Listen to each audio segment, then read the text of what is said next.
Today in Raising Innovators, we have a treat for you. She has devoted her entire career to making the lives of children and parents in different communities better.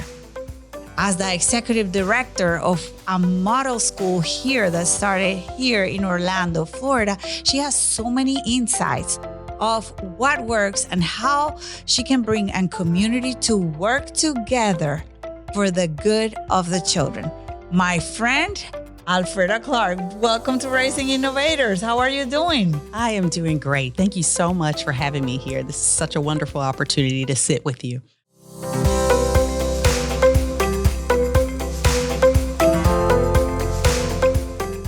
Well, I'm so excited because I admire so much the work that you do as an executive director of West Lakes Elementary. Can you tell us a little bit about what makes that program so special? Yes. When I think about it's AdventHealth for Children's West Lakes Early Learning Center, it is really the thought process of having educational equity meet health equity and combining that intersection and how we infuse that throughout the program so it can support children and families. And so there's three components of the program that we were looking at initially, and it started with providing high quality early learning with our academic partners, Primrose Schools, as well as making sure that there was a comprehensive services component, which is our main differentiator, providing support services for children and families to continue their academic career after they leave us and go on to school. And then the third component was looking at medical access. So that all together is what makes up our center and the uniqueness of it in and of itself. I love that it's a very holistic approach to the children. And today, specifically, we're going to be talking about something that you're an expert and is early intervention services. Let's start by understanding a little bit of the services that you provide at West Lakes.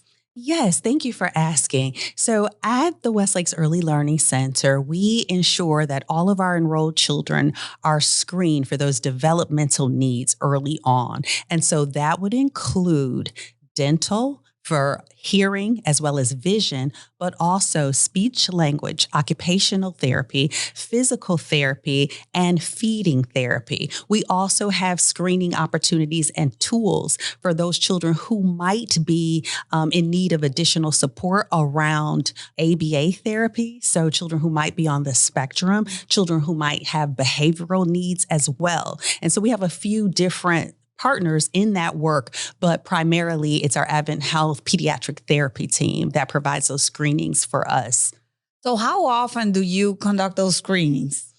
We conduct the screenings typically annually and when a child is enrolled. So for instance, if a child does not come to us until after our screening round occurs, usually in September or October. Then if they enroll in January of that year, then we will make sure our team is actually on site to provide those screenings for children. This is a very sensitive topic for some parents because sometimes behavior is introduced, like bad behavior is introduced when a child has some challenges. Can you elaborate on that journey, on how you start talking to the parents about the importance of screening?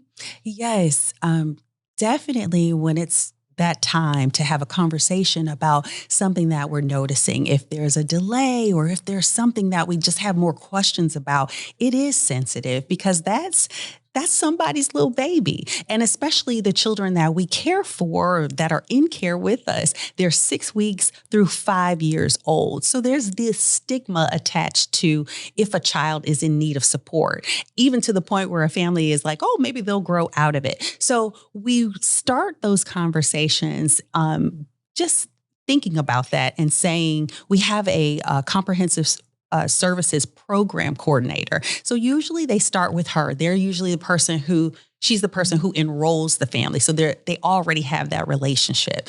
And we start talking to our teachers and talking to the families, as well as some of our team members in therapy who are there and asking, are we noticing something? Is there something that we need help with? And we have to take our time. We have to pace ourselves. Really, this whole walk with early intervention is around trust building. And that's where it starts. We're here every day. We're not going anywhere. And we are here having a stand to make sure that we support you in any way possible, even in that difficult conversation. So sometimes you can have a conversation one time and a family is like, yes, I'm on board. Let's go. And other times they're just not ready. And we have to be sensitive to that and make sure that we honor what the family's approach and needs are. Yeah, because it's kind of going through the stages of grief for a family. Oh, absolutely. There's a lot of stigma, as you mentioned, around conducting a screening because your child is different or has a behavioral problem. So how do you walk parents through that journey? So we do start with our comprehensive services program coordinator to say, hey, our teachers have shared, or perhaps the therapy team has shared, they just kind of noticed that, it seems like there's a challenge with transitioning from the bottle to pureed foods. Have you noticed that at home? So it's more of an inquiry, just asking what families have noticed and then sharing what we have seen. We've tried this a few times and we see that there seems to be some resistance to the food, or there's gagging, or there's something that's happening that needs some additional observation. We have some things that we'd like for you to try at home. Let us know what it looks like, what it feels like. Or we've noticed that it seems like he just is really averse to sounds. Sounds with many children in the classroom are causing a challenge.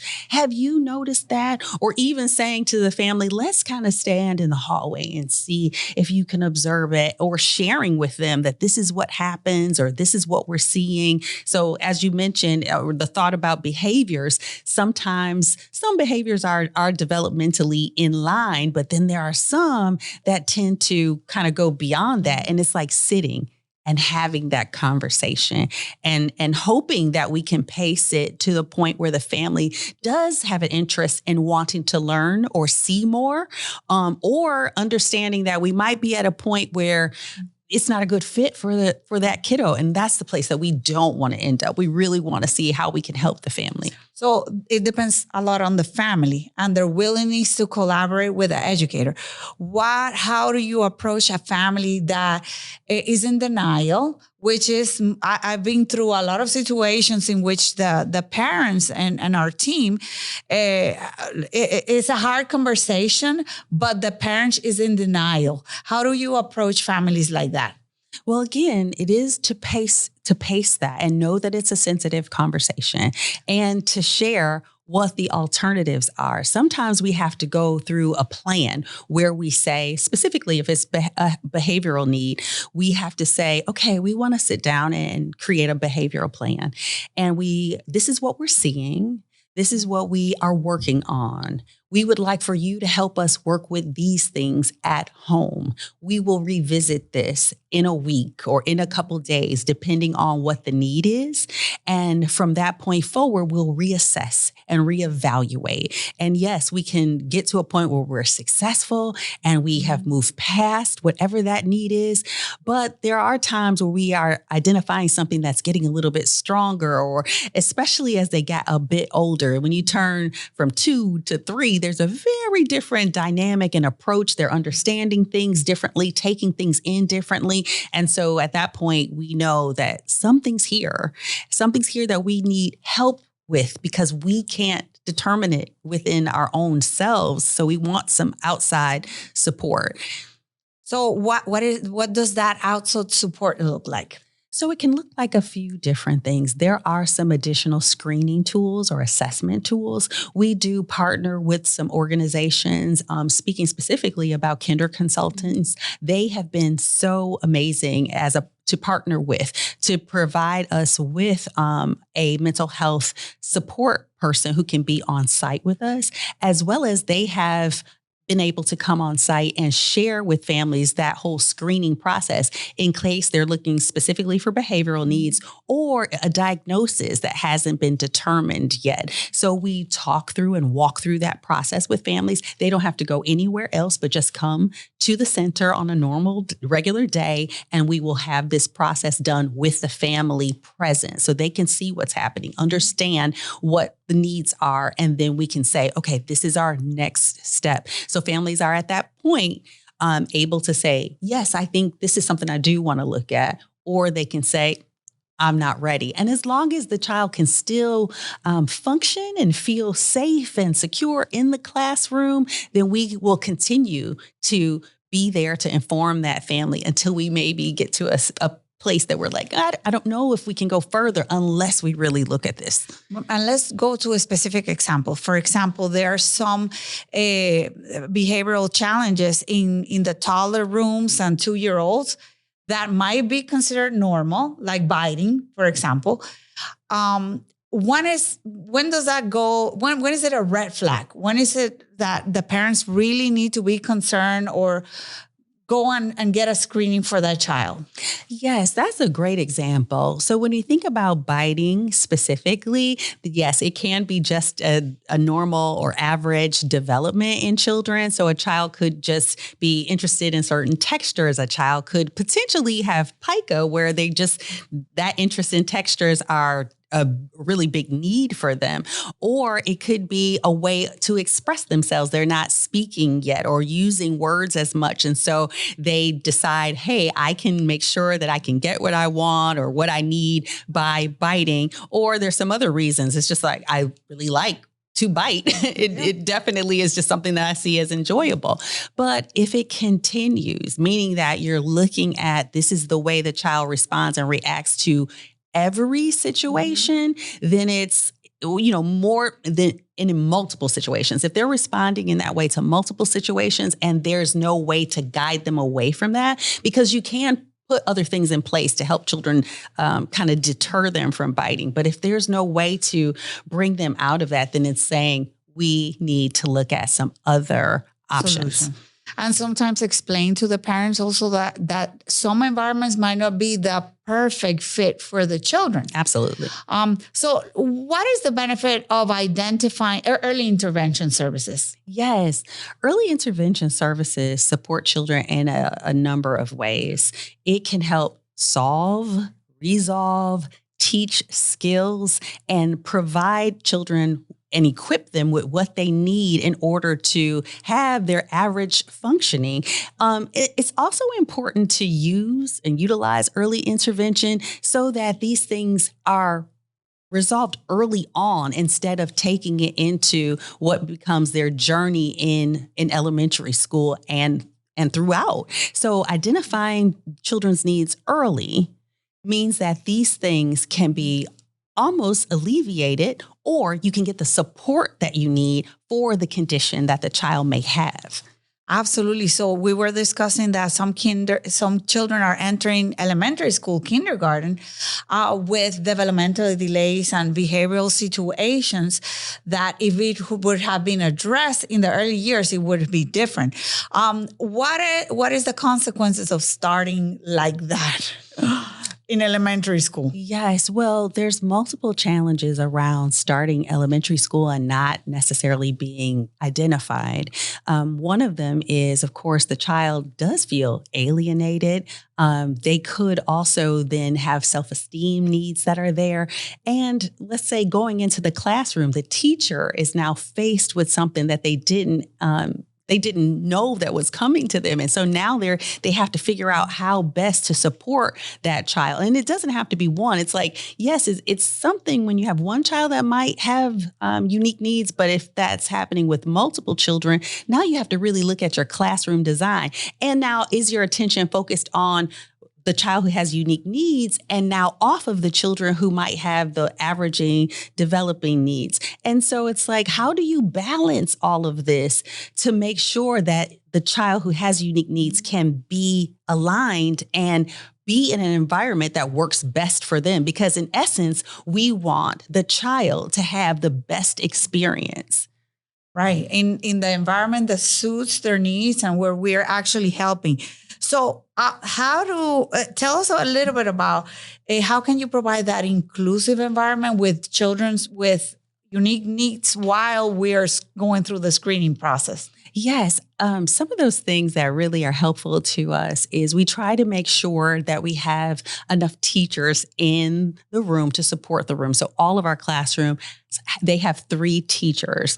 However, 2 teachers are there present at all times, but there are times where there are 3 teachers. And so that helps with just helping with the group size and helping with the ratio. Those things are really impactful. And also having the teachers understand, or, since they've been with us for a few years, they understand, gosh, we've been through this process before. We can kind of see and observe children, and we talk to families and see what's going on. So now we can say, okay, there's more for us that we can help and support this child. We also have a pediatric therapy team that's on site. And as they're doing therapy with other children, there are times where they do where they're doing therapy in a classroom and they say, I wonder what's going on with this one. He's not in our therapy, but I see something here that maybe we should take a closer look at, or I'll look in a couple weeks and see what the teachers are saying. And so it's providing a lot of support and eyes to help with determining what is the best path for this child, or is something here, or what should we continue to observe and look over time to see if there's something. Wow. And what about your teacher training? How do you support teachers during this transition and inclusion strategies? Yes, our teachers are, of course, a valuable asset. We do something called MTSS rounding. So it's multi-tiered system of support, which comes from the educational side, and then rounding, which is, of course, a term that comes from the hospital side. And it's basically bringing all of our team of pediatric therapists together with all of our teachers in a classroom with our comprehensive services coordinator, as well as myself and our program manager. So we can sit down and say, what is happening? What are you seeing? What is going on in your classroom? Is there anything you want to tell us about a child? Do you have questions about a child? And so now everyone's hearing the same thing at the same time. And we're able to kind of fill in gaps. Oh, you know what? Mom was out of town last week. I wonder if that is why she was maybe responding in that way. She was missing mom. Let's see what happens next week. So it gives us some guidelines on how do we go forward with supporting the children and the families. Absolutely. I think the work that you're doing, and that's amazing that you can have a pediatric team in your school helping you and assisting, because for most providers it's very challenging to understand and deal with the screening and the inclusion strategies. Is harder to support the teachers that way. So how do you tell me a little bit about what, once the screening and the plan, have you seen great success stories? One of the things that our speech language pathologist has shared with us, which is just, it just continues to really give me goosebumps. She says that most of the children that are in therapy services at the Early Learning Center have been able to be discharged from their therapy services a lot faster than the outpatient clinics, because children never miss an appointment. Typically, if you're in an outpatient clinic and let's say your schedule is off or you can't come one day, it takes a lot for a family to get their scheduling together. Okay, what day can I do this? What time can I do this? Whereas at our center, if a child misses a day, you just pick them up the next day when they come back to the center. And so they never really miss out on that opportunity to continue to grab onto those gains. And so I think that's one of the things that to me is really huge about the work. We also are able to really pilot a lot of things that come out and seem available to us. So we definitely have a vision screener, that's on site, the spot vision screener that literally takes a picture of a child's eye and tells you what their reading is from the left eye to the right eye. We can also do, measuring infants in hearing with a hearing screener that just kind of sits on their ear and measures what their hearing capacity is. The MCHAT screener that can now screen children at 18 months. It's just, these things are just awesome to be able, it just feels like a blessing to be able to have some of those things on site and a part of our program model. What a privilege to have them. But in conclusion, early intervention and screenings are a very powerful tool that can get a child on track to meet the developmental needs. I think as parents, because raising innovators is all about the parents, it's very important to just demystify the word that screening or developmental delay. All children develop at different paces and they have a different rhythm. And because they're exhibiting some behavioral things, doesn't mean that they're behind. They can catch up with good intervention on time. So the sooner the family realizes that they can get on board with a team of professionals, especially doctors, educators, the sooner the child can get back on track. So I thank you for everything you do. You're a pillar in the community and for being such a light to show us the importance of the inclusion and early intervention centers and everything that you've shared with us. Anything else as a last reflection? Just to say that some of our guideposts are, it's the first 2,000 days that matter the most. That's at 0 to 5 years old. And our other guidepost is that there's no achievement gap at birth. If you give children what they need early on, at birth, if you can give it as early on, they can be really set up for success and for a life that's full and filled with joy. That's beautiful. That's the ending. Thank you. And if you like this episode, don't forget to like and subscribe to our YouTube channel for very insightful tips, parenting advices, and how to raise the next generation of innovators. I'll see you in the next episode.